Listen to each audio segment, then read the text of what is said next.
আলহামদুলিল্লাহ। মায়া কি জানেন ভাই? আল্লাহ আপনাকে মায়া করে এই এখন অবধি আমার ভিডিওটা দেখার জন্য সৌভাগ্য করেছে। মায়া কি জানেন ভাই? আল্লাহ পাক যদি আপনাকে মায়া না করত, তাহলে হয়তো আজকে আমার এই ভিডিওটাও দেখতে পারতেন না। আল্লাহ পাক আপনাকে যখন আপনার রূহটাকে বানাইয়েছেন, আল্লাহ পাক চাইলে সেই তখনই আপনার রূহটাকে মেরে ফেলে দিতে পারতেন, কিন্তু আল্লাহ পাক করেননি। আল্লাহ আপনাকে মায়া করেছেন, আল্লাহ আপনাকে ভালোবাসেন। আল্লাহ এটাই বোঝাতে চায়, বান্দা আমি তোমাকে অসংখ্য ভালোবাসি। এই দুনিয়ার মায়া কিচ্ছু না, দুদিনকার মায়া। এই দুনিয়ার মায়া তোমাকে ধরা দেবে না। আমি আল্লাহ, তুমি বান্দার উপর আমি যতটুক মায়া করেছি, এই দুনিয়ার মধ্যে অতটুক মায়া আর কেউ করেনি ভাই। বিশ্বাস করুন, একটু মিলিয়ে দেখেন। আল্লাহ পাক আপনাকে মায়া করে, খুব আদর যত্ন করে, যখন আপনি রূহ আলমের থেকে আপনি যখন আপনার মায়ের গর্ভ ধারণ করেন, আল্লাহ পাক চায় আপনি দুনিয়ায় যান। দুনিয়ায় গিয়ে আল্লাহকে ডাকেন। আল্লাহ আপনার উপর মায়া করে, আদর করে, যত্ন করে মায়ের পেটে 1 নয়, 2 নয়, 3 নয়, 10-10টা মাস মায়ের গর্ভে আপনাকে খাইয়েছেন।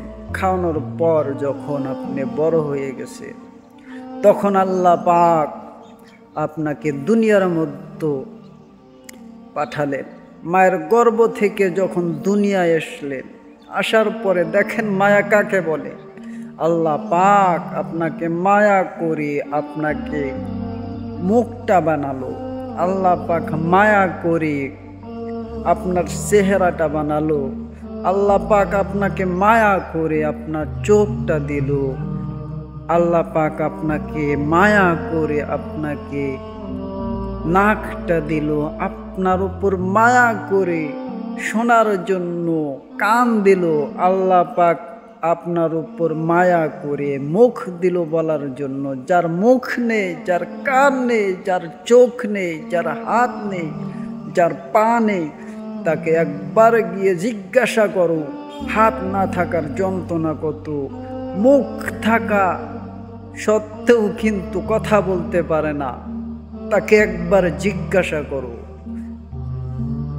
যার হাত নাই, যার পা নাই, চলার জন্য পা নেই, হাঁটতে পারে না, ন্যাংরিয়া ন্যাংরিয়া হাঁটে, ভাই কত কষ্ট।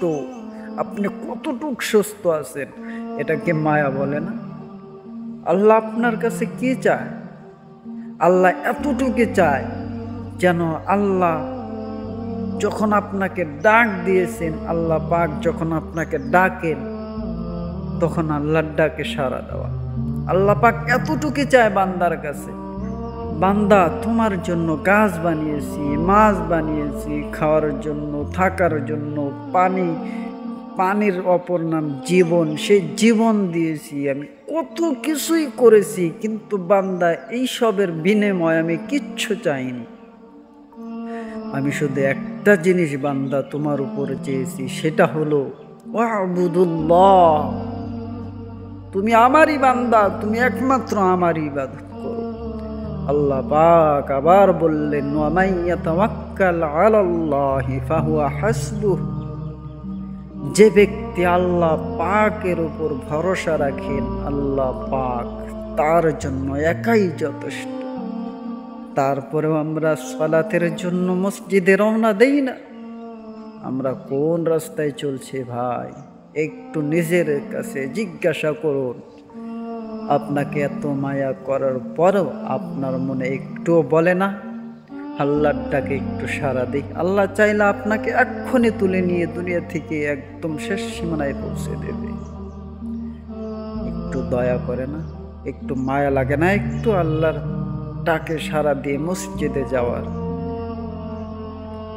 আপনি ইবাদত করে মসজিদে যাবেন, আল্লাহর হুকুমগুলো মানবেন, দুনিয়াবি কাজ করবেন, সেটা বাধা নেই।